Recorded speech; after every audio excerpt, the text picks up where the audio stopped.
Engagers, this is Professor Game, where we interview successful practitioners of games, gamification, and game thinking who bring us the best of their experiences to get ideas, insights, and inspiration to help us in the process of using games and gamification in our daily lives, for example, to learn what we are teaching. And I am Rob Alvarez. I work at Ironhack, teach at IE Business School University, and so much more, and host this podcast. If you have an extra second, please go ahead and subscribe for free to our email list at professorgame.com/subscribe. And Engagers, welcome, big welcome back to this Professor Game podcast.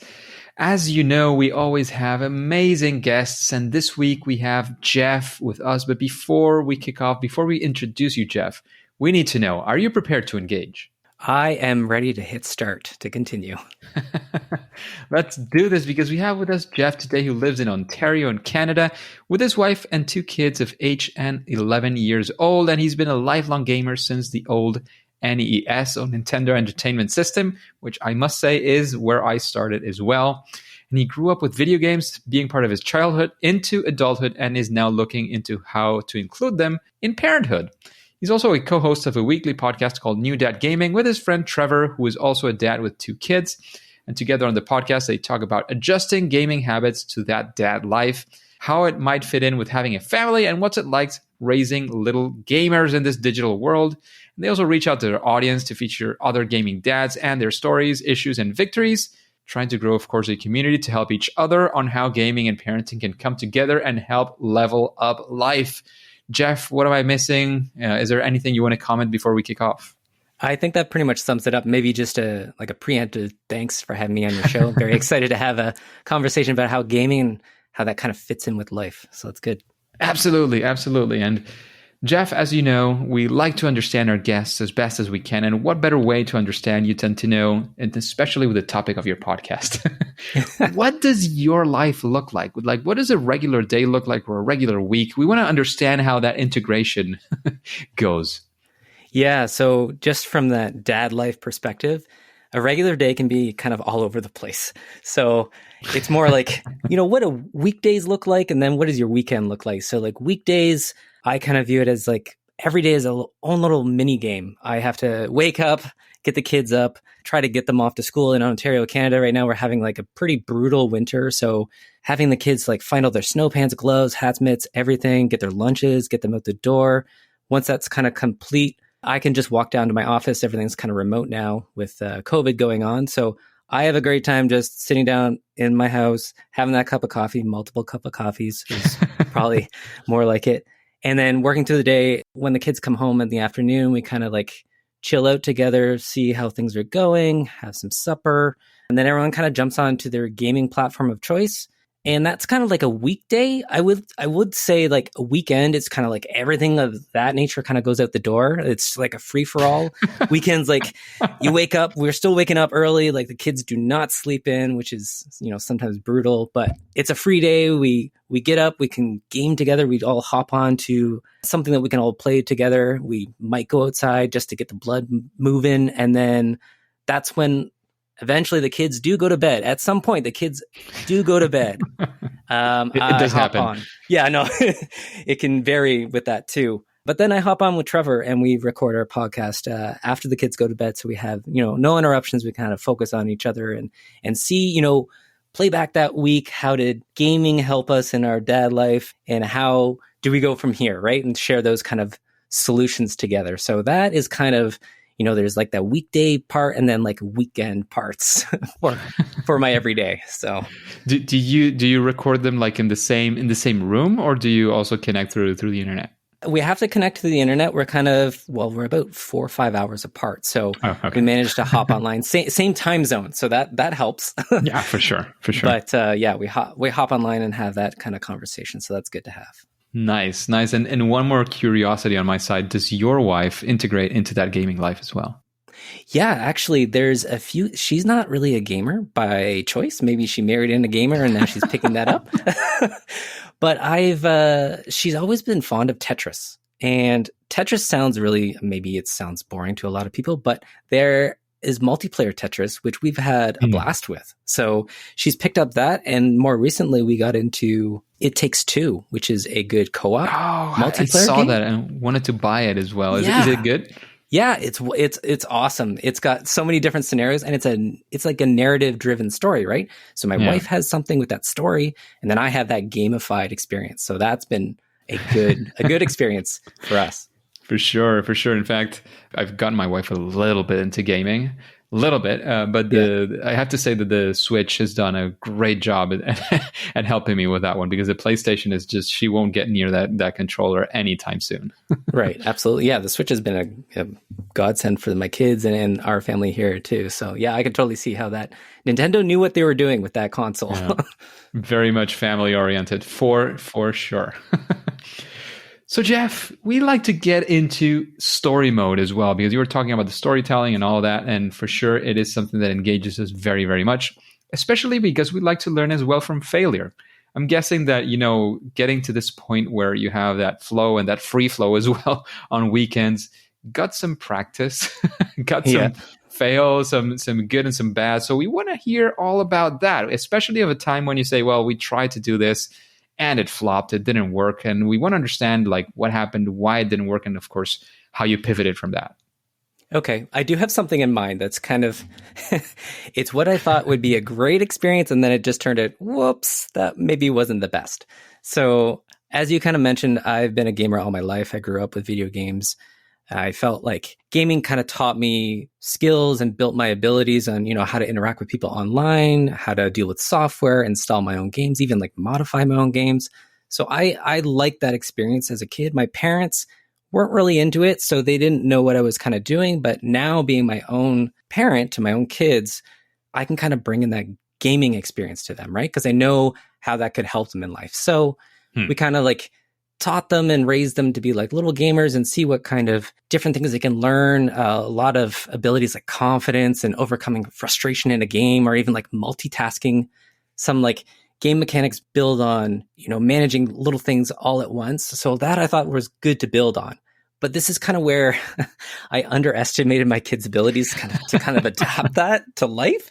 So in this particular instance, just with COVID again going around, we've been locked down here for almost 2 years, I guess. But we made the decision to instead of sending the kids to school, as I was talking about at the top of the show, we had virtual school for a period of time. So my 8-year-old would be logging on to a laptop to attend virtual school. And now if you think of all those gaming abilities I mentioned, he's attending multitasking. Exactly. He is attending class, right? So he's there, he's multitasking. He can go into the virtual school. I think they were using Google Classroom, so he can work all the chats. He knows how to populate the news feed with his homework and all that stuff, which is great. Like, I'm very proud. Like, that's an awesome achievement. He had no problems pivoting. At my own job, I think adults have a hard time adapting to that stuff of what went down, but he did a great job. It was awesome. The problem is that the multitasking went to the next level. He discovered the alt tabbing. So he had a video game running in a separate browser tab that he would flip in and out of. So when we looked over at his laptop, he was in school. And then when we looked away, being online for my own work, he would flip back to his game. So very, very sneaky. And he did that for a while until we actually found out, just through randomly checking his account. And I think the video game was Roblox. So if you don't know Roblox, it's kind of like this online browser-based platform. And it has like little Minecraft type games. So he can go in and kind of play around. But maybe my spidey sense was like, my parent sense was tingling. And I checked his account just to see his last login, and his login was like 30 minutes ago, which during the day is school time. So I'm like, wait a minute, he's in there now and he's doing something that he obviously shouldn't be doing. So we asked him, he was kind of like, that I'm not so sure if I should tell the truth, but he got around to it. So it was, yes, he was multitasking, and we kind of had this conversation about, you should really be paying attention. You're going to be a distraction to your own education, among like other friends. He was recruiting his own friends to get in those games with him. So like being kind of disruptive to the class, I'm like, okay, listen, like there's a time and place for gaming. You can't do it during school. Like he totally understood. I'm glad we had that conversation. I valued, those abilities that he learned. But again, it's just like, well, okay, went a little too far. But I know, like, I guess being virtual school, I'm glad it happened at home. Whereas if he was at school and they have access to computers there, if he did it there, I don't think the teacher would completely, understand the context in any way. So having that conversation at home and kind of guiding him and making him understand, listen, during the day at school, you're at school. At night, you can have your screen time. That's fine. But so a little bit like a fail on my part. I could have explained, when you multitask and when you don't, maybe overestimated a bit, but, also semi-proud that he could really pull that off under our noses, like literally under our noses. So, with great power comes great responsibility. But I can see him going far in this kind of digital world for all that to happen. So that was kind of a big fail on my part, but, it ended up being something that we could learn from and prime him for future success. So that was a good one for me. Yeah, it kind of worked out in many ways for sure. Yeah. So yeah, like what is interesting there is, I'm guessing, again, I don't have kids, but there's an interesting point where, kids are very blunt usually when they're small, like they don't care, like not care. I mean that they just say the truth, right? They just say it, and they discover, that you can be the white lies, and then the lies start coming in and being sneaky. So yeah, so that was an interesting one for sure, because by being sneaky, like he was clearly knowing that he shouldn't be doing this, right? Exactly. So it's kind of a good place to sort of reinforce and help on that one for sure. Yeah. It also, I mean, as you were saying, like you're glad he got to that, and you got to that conversation with you as well. But that it got to that place as well in a way that you could guide the conversation and manage it on time. Yeah. And I think that was a good thing to have, just, having that conversation. And, he might need some reminders along the way. That's fine. As a parent, you try and fail all the time. So it was a good experience, I think, in the end. But yeah, it was it was a little bit shocking at the start of it. For sure. So let's take a 180-degree spin, and let's go actually for a time when you wanted to use these gaming abilities, or use games in some way to reach some sort of objective or to manage something, and it actually went well. So we want to be there with you. We want to share that success in certain ways, and maybe see some of the keys to that success that you got. Yeah. So as, again, a gaming dad, I'm always trying to search for, how do I play to my kids' strengths? Maybe using video games is kind of that, almost like a carrot to have them go after. So when my oldest was a little bit younger, he was very attached to screen time, which I think is a problem in all parental life. Like, the screen is a good pull for any kid to kind of zone in on. So he didn't really want to go outside a lot. And, he needs to get out and exercise and get with friends. And he didn't really want to do that. Like, of course, like if we brought him to a playground or something, he would have a blast and run around and stuff. But he didn't really want to go out with us. So with his mom and dad, he kind of felt that a little bit boring, like just to walk around on the sidewalk or down through a trail. He didn't like that. He didn't want to do that. So he'd rather, watch TV or play a game.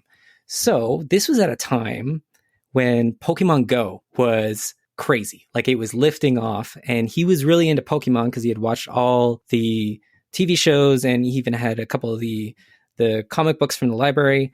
So that was something that, hey, like, we can go out and walk together, but also, catch Pokemon together.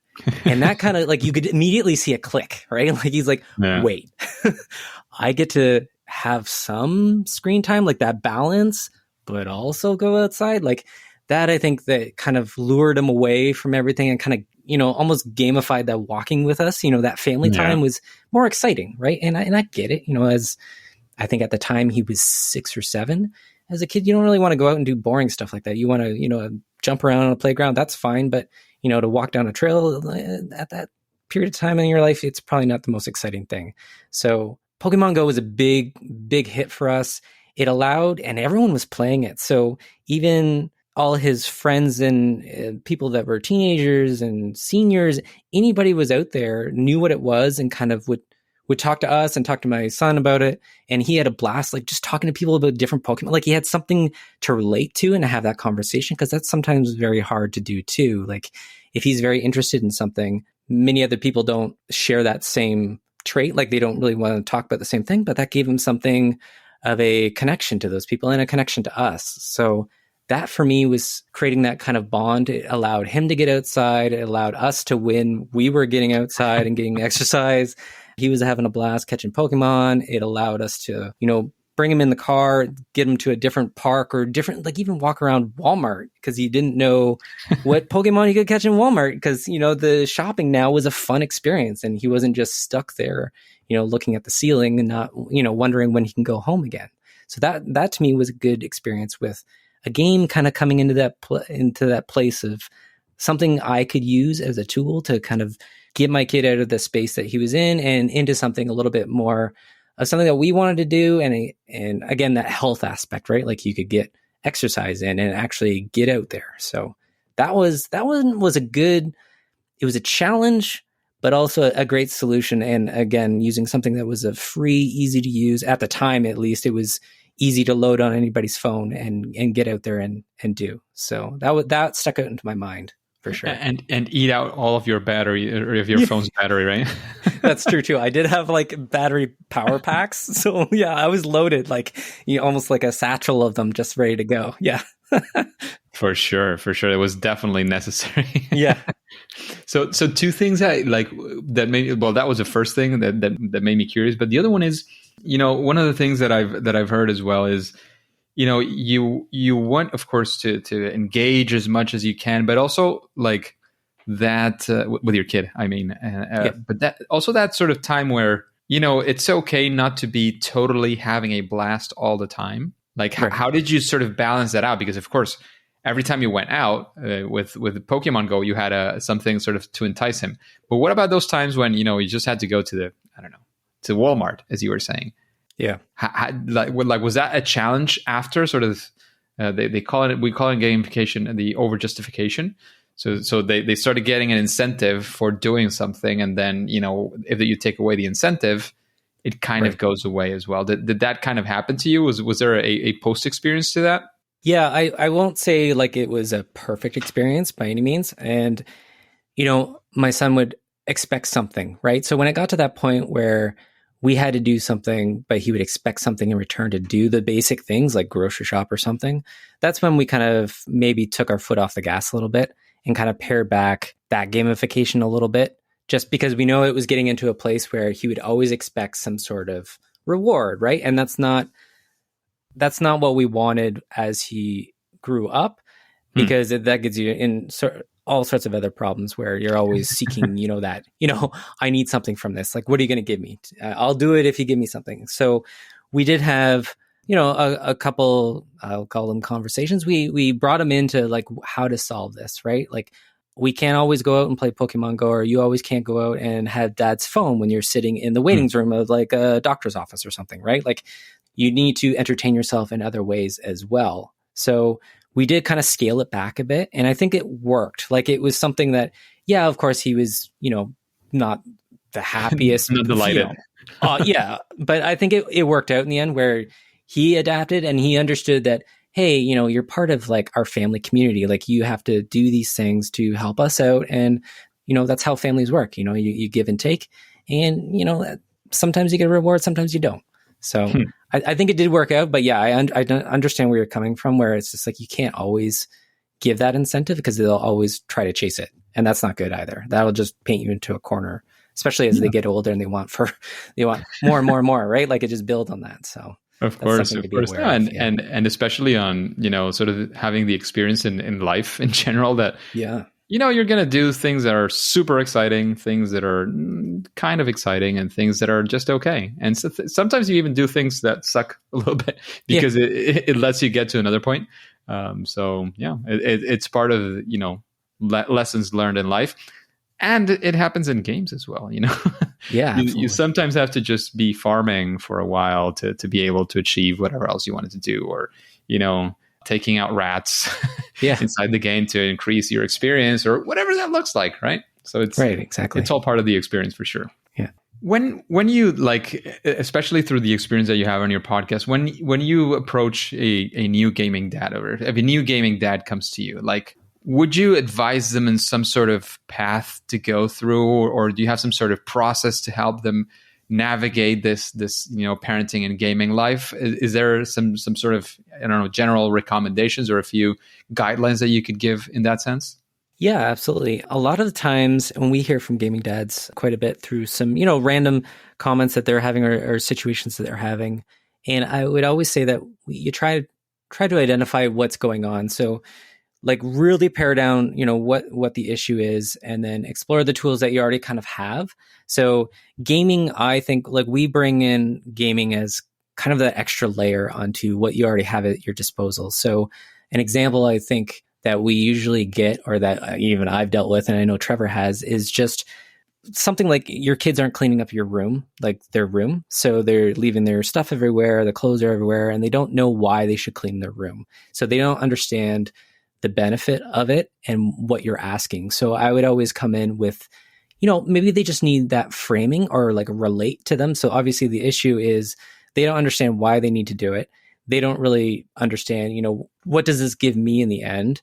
And then, if you can relate to them in the gaming kind of space, I think it helps turn that key in their mind, like, oh, okay, that makes sense. And in that example with my kids saying not cleaning up their room, I'll say, okay, well, what about the game? They play this game called Terraria that's very intense in terms of resources. Like you mine, it's kind of like a 2D Minecraft. You mine for resources, you build weapons and armor and stuff. I'm like, okay, well, what would that mean if you left all those weapons and hard-earned armor and just out in Terraria, in this world? It's not in your inventory. And they're like, well, you might lose them. Someone might pick them up. You never know. And I'm like, well, exactly. That's something like cleaning up your room. Like if you leave your clothes out or anything, they could get wrecked. They could get dirty, anything like that. And I think when they learn, like, okay, that makes sense to me. I didn't think of it that way. And that helps them kind of, again, frame what they're supposed to be doing, what you're asking of them. And usually when a new dad comes to us or somebody with a gaming problem, we kind of just say, identify what the real issue is, see if you can relate it back to gaming and what you can kind of bring to that table, and see if that clicks. Because a lot of the times it will, and sometimes it won't. Sharing fails all the time. So I think that will help, build the community and have that conversation, right? Share that knowledge. So I hope that helps gaming dads out there and how to approach kind of that game-based solution, right? So. Absolutely. That makes a lot of sense, Jeff.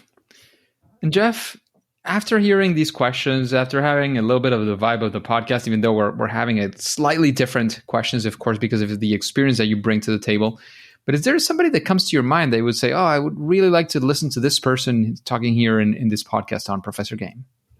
Oh, yeah. How high are we shooting for this? So, because if you could get Hideo Kojima, and I know that is a big name, he created Metal Gear Solid and he's done Death Stranding and PT, like his mind on how he approaches games and life and how to interact with different ways. Like he's always been reinventing how gaming can kind of attach to your life. I still remember where he would, in Metal Gear Solid 2, I think, it would read your memory card. So every response from the game, it would be personalized to you, like that kind of stuff, like to get into his head and like, what are you actually thinking and how do you come up with these solutions and look at life and how to include them into this development? I think that would be awesome. Maybe if it was somebody more obtainable, I would say the Wordle guy. So the guy that invented Wordle, and I don't know if you've played it, but we have. For anyone that doesn't know, it's just like that, it's almost like Hangman. You guess a word every day and you get like 6 chances to make it. He created this fun little game to solve a problem between him and his partner. Like he just made this thing for them to enjoy because they like crosswords. He put it out to the world and now like he sold it to New York Times for like $1 million. So it's just like how like what that story is an awesome way. Like he thought of a gap, a solution that kind of solved it and it benefited others. Like that was a kind of a great coalescence of all these things together. So that I think his name is Josh Wardle. So having him on might be a good one. Sounds amazing. Sounds very, very interesting. For sure, we might reach out. Let's see what we can get from that. For sure. And in that same sense of recommendations, is there a book that you would recommend the engagers, this audience? So again, just relating, I'm a little bit backwards on this because I played, as a video game, I played Witcher. And I don't know if you've ever played Witcher. But I'm about to get started on it. The only one I've ever played, but I've heard amazing things, and I recently learned that it has to do with Polish folklore. yes, And yeah. my mom is Polish, so Oh, it can kind of have a family thing there. yeah, perfect. Yeah. So again, like that series is based off a bunch of books written by Andrzej Sabowski. And I didn't really know that getting into those games, but the games are so well done, obviously, because of that narrative that's behind it, that when I finished those, I read the whole series. And I think there's like 8 books. And I know that might not sound a lot for people because but I'm not that much of an avid reader. But when something interests me like that, I really have to dive in. So I think if you are interested in like that fantasy, Polish folklore, even just a good narrative on like how this character kind of goes through life with, it starts off with short stories and then into this larger plot line. It's such a good read. And again, there's 7 or 8 books that you can pick up. And it's just a cool thing to do. And if you're into books, you can read all those and then go into the games and then even the Netflix series. So you've got like that full spectrum of media. Everything is there. Yeah. Absolutely. Great recommendation for sure. And what would you say, and this is going to be a difficult one, what would you say is your favorite game? Okay, yes. This is a difficult one. There's so many. But I would say the one that I honestly always go to is Final Fantasy VII. And many people, I think, choose that game. But the way that game happened, it was just something that I love Final Fantasy, the series. It went from pixel 2D to this like fully like rendered multi-million-dollar production. And not many games can go from that 2D to 3D space like well, but that one just did it for me. And it just blew my mind as I think it was early teenager. So that was something that I was like, whoa, like voice acted stuff. Like I didn't understand what was possible in that kind of gaming space. And that's a game I replay almost once a year. So I have it on my phone. It's like how much technology has advanced. So I can play that on my phone, and then they've remade the entire game and still remaking it. So I can kind of enjoy those new visions with the new technology, what it could be even more so. So it's like this never ending awesomeness. So I think Final Fantasy VII is probably my go-to for favorite game. It seems like a very clear choice. So yeah. Well done. Is there anything like in the world of dad gaming that you would say is sort of your superpower, that thing that you would do at least better than most other people? Probably seeing maybe the future potential of, or like adapting what I could see in games to applying to life. I think that kind of, if we call it a superpower, through that lens of a person growing up with video games and seeing how that can kind of apply to parenthood, I think that's a cool kind of power, and to share that power with others, because a lot can happen in video games that can prime your real life abilities. Like I've seen my kids overcome frustration in a level they couldn't beat, and then they apply that to their schoolwork and persevere through that, and how choices they make kind of affect outcomes, and collaborating online with friends, and also offline with friends. So I think that superpower of seeing gaming in that future ability and potential space, I think that's what I would call my own superpower from this new dad gaming space. Yeah, absolutely, sounds absolutely fantastic. So Jeff, if there's anything else you want to leave the audience with, any final piece of advice, this is the time to do that. Of course, it's also a time to let us know where we can find out more about you, about your podcast, about that work you're doing as New Gaming Dad, and anything else you want to sort of guide us to before we say it's, at least for now, game over. Okay. Yeah, absolutely. I would say, like, if you're into video games or have kids that are into video games, and maybe you aren't, there's lots of potential there to help your kids overcome a lot of obstacles that might be worth a shot, increase their confidence levels. I find video games is a good confidence builder if you kind of guide them through it and help build their abilities, especially when kids nowadays are stepping into a very digital space. So even having, more practice in that digital ownership space and how you can support them in there, and, sharing that with the broader community. I think sharing our successes and failures, much like, you're doing on this platform, where, building that community and helping each other share those things and come together, and that helps us get through life a little bit easier, I think. So that would be kind of my quick advice. And you can always reach out to us at New Dad Gaming. We're on there, again, weekly. Like I said, we have a podcast that's put out on, Apple, Google Podcasts, Stitcher, Spotify. We're pretty much anywhere you can get podcasts, and it's a show about, gaming, fatherhood, new fathers figuring out their gaming lives. And even if you don't have kids or planning on kids, come on in, drop us a line. We'd be happy to talk with you. We're very active on Twitter at New Dad Gaming, and even our website if you want to drop by, newdadgaming.com. You can reach us there. Sounds great. Thank you very much, Jeff, for taking this time on a Friday. I think it's afternoon for you right now. It's a Friday night for us here in Spain.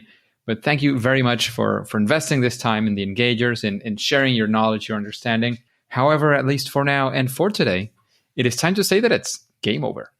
Engagers, it is fantastic to have you here. And this podcast really makes sense because we have you. So let's connect. Let's do so on Twitter, for example. So you can let me know things that you like. What are you enjoying? What are you not enjoying? If you have any complaints, of course, if you have anything that you might like. Let's just connect and see what goes on. Let's start a conversation on Twitter. My account, you can find it on professorgame.com/Twitter. As you know, I'm always sharing content on things around gamification, especially when it has to do with education. And before you click continue, before you move on to your next mission, remember to subscribe or, follow, whatever that's called on your podcasting app. And this is absolutely for free. Using this podcast app, click on that button, subscribe, follow, whatever that says there. And there you will be able to get a notification so you can listen to the next episode of Professor Game. See you there.